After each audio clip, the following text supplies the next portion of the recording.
It's no doubt that James Whitmore, probably one of the most underrated actors of the last 70 years. He did a lot of great movies through the years, best known to the modern generation for his efforts as the aging prisoner in Shawshank Redemption. But what stood out for me as a child, and I saw this episode, I was 7 years old, it was so tragic, his performance in something called On Thursday We Leave for Home. This is a fourth season, hour-long episode directed by the great Buzz Kulik and written, of course, by Rod. It is so sad at the end. It'll give you nightmares, not because the fact this will ever happen in your life, but you really feel for the character who is basically suffering from reverse PTSD, and we'll get that in a second. Now, Thursday We Leave for Home is the episode 16 of season 4. In this one, a struggling colony on a distant planet awaits arrival of a ship that will take them back to Earth. The story centers on a resulting cross-cultural encounter and the enduring ties to one's home planet, chiefly seen through the eyes of the colony's leader, William Benteen, played again by the great James Whitmore. Now, ironically, ladies and gentlemen, James Broderick has a very strong performance, and it's almost like Matthew Broderick may have plagiarized his own father, because, later on he showed up in Family, but Matthew Broderick's acting style on the dramatic side is very strong through his father, and you can see a lot of the son and father in this performance. Now, according to Rod Serling's narration, this is William Benteen, who officiates on a disintegrating outpost in space. The people are remnant society who left the Earth looking for a millennium, a place without war, without jeopardy, without fear. And what they found was a lonely, barren place whose only industry was survival. And this is what they've done for 3 decades, survive. Until the memory of the Earth they came from has become an indistinct and shadowed recollection of another time and another place. 1 month ago, a signal from Earth announced that a ship would be coming to pick them up and take them home. In just a moment, we'll hear more of that ship, more of that home, and what it takes out of the mind and body to reach it. This is the Twilight Zone. Now, the way that Whitmore plays the character, he's the glue that keeps everybody together. He tells stories about home. He tells stories about the Earth was like when there was no pollution and no war. He's trying to keep everything positive. But on this new planet, people die of depression, starvation. There's meteor showers, all kind of different things that are basically allowing them not to be human beings. And when he gives speeches and remembrance of the past world, because most of the people there have never seen the Earth, it's, again, very effective. Now, in 1991, this is, of course, 30 years after when this episode appeared, 113 people built a settlement on the desert planet V9 Gamma, hoping to escape the frequent wars on Earth. However, life proved difficult under perpetual heat and daylight of 2 suns. So in 2021, the settlers sent out a transmission requesting transport back to Earth. Benteen, the leader, was 15 when the expedition left Earth. Through firm authority, ardent faith, and willingness to make tough decisions, he has kept a group of now 187 men, women, and children from descending into anarchy, giving up hope or falling victim to the planet's hazards, including overheating, dehydration, and meteor showers. Life is very hard, and suicide is not uncommon. Following discovery of another one, a young woman who has hanged herself, they bury her, and Benteen delivers a stern sermon and lecture. A meteor shower then forces them in the main cave, and he's again asked to tell stories about home. And it's the famous soliloquy where he's telling the young child what the Earth was like, when it would snow, it was almost like the Earth went to sleep. It's like very, very tragic and very, very, what he called, predictable what's going to happen. The settlers, most of whom were born on V9 Gamma, hang on his every word when he tells them about Earth. Now, 6 months after transmission, a rescue mission from Earth finally arrives, led by one Colonel Sloan. Sloan tells them they have 3 days to prepare for their journey home. The settlers are jubilant. However, Benteen and Sloan soon became butting heads. Benteen is upset to see that power over the settlers is already dwindling. They are entranced by Sloan's stories of the modern Earth and disregard Benteen's warnings when Sloan encouraged them to play an impromptu game of baseball in extreme heat. Sloan implores Benteen to relax and relinquish command of the settlers.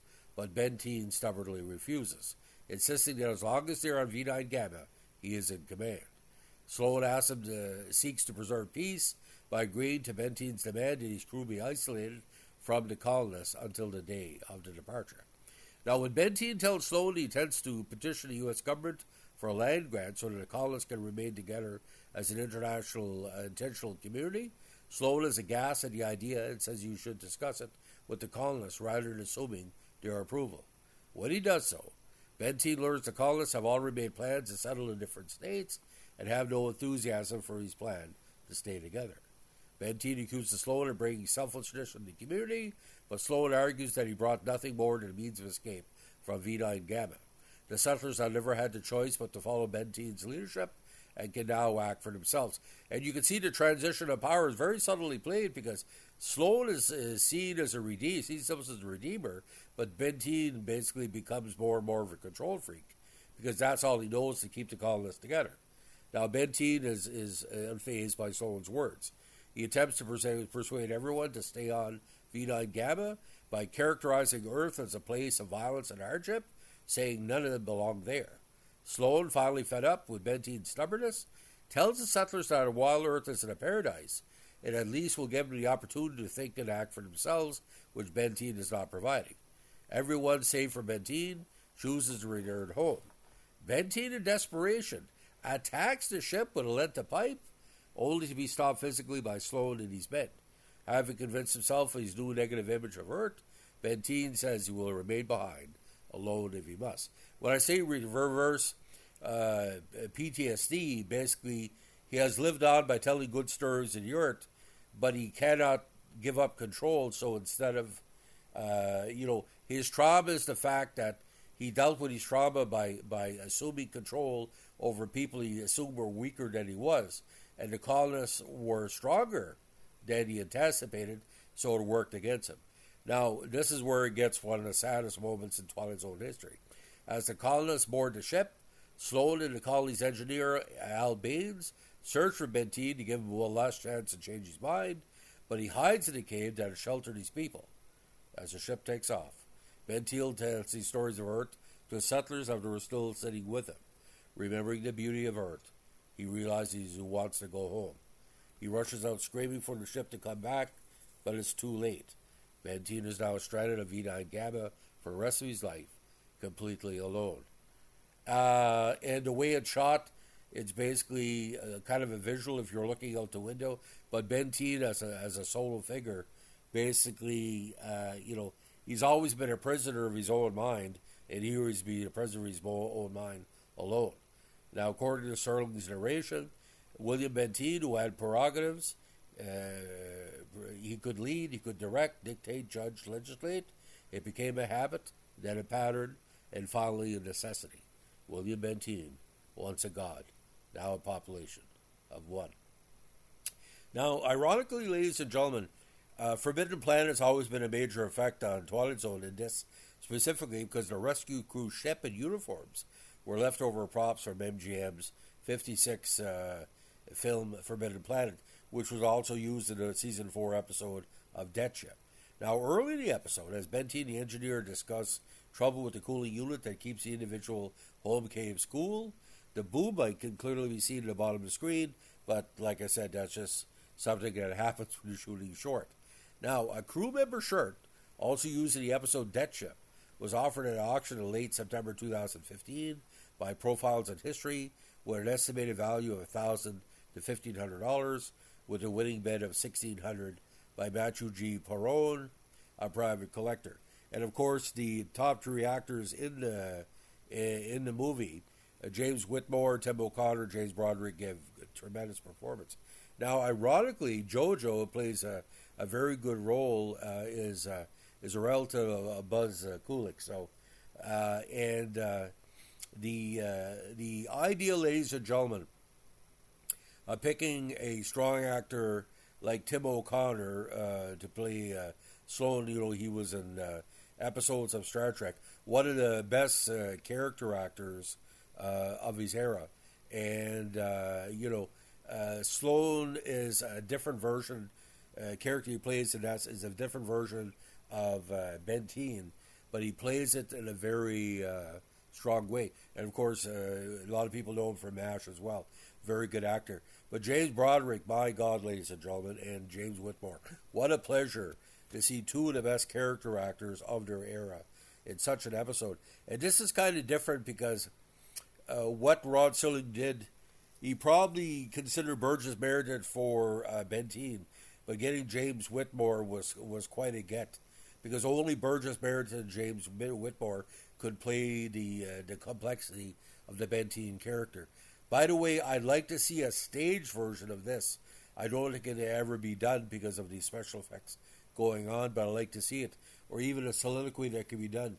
The speech he does with JoJo, it breaks your heart, because you know there's something going on here that's much more than what's seen on right now. Because everything negative can come to an end, okay? And there's an old saying that if you're depressed all the time, if you're mentally ill, and you finally have something good happen, can you feel it? And like I said, reverse PTSD. He didn't know he had PTSD until the people were being rescued, and it finally hit him all at once, hit him over the head.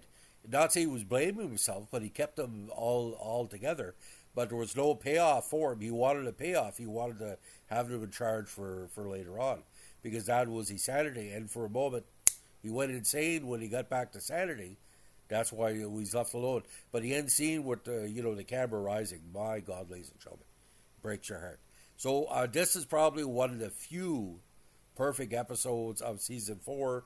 You might as well say Miniature is strong as well, and Dead Ship, and he's alive. But if you're going to pick any season 4 episode to watch, and they're controversial, a lot of people believe, of course, Dead Ship again, believe that Twilight Zone should never be an hour. This is something could have been done like a 90-minute episode, like a Twilight Zone literally movie. I would like to see a longer version to give more background to the Whitmore character and the Broderick character. But ladies and gentlemen, like I said, the tragedy of the last 5 minutes. If you got a heart, it's going to break in this one. So ladies and gentlemen, thank you support for our Twilight Zone podcast. We continue to do them because you continue to listen. Don't forget, ladies and gentlemen, sometimes the best episodes of Twilight Zone are not talked about enough. This is a top 15 episode of Twilight Zone just because James Whitmore hits it out of the park for moment one. It's a tremendous performance. Have a good one. Bye.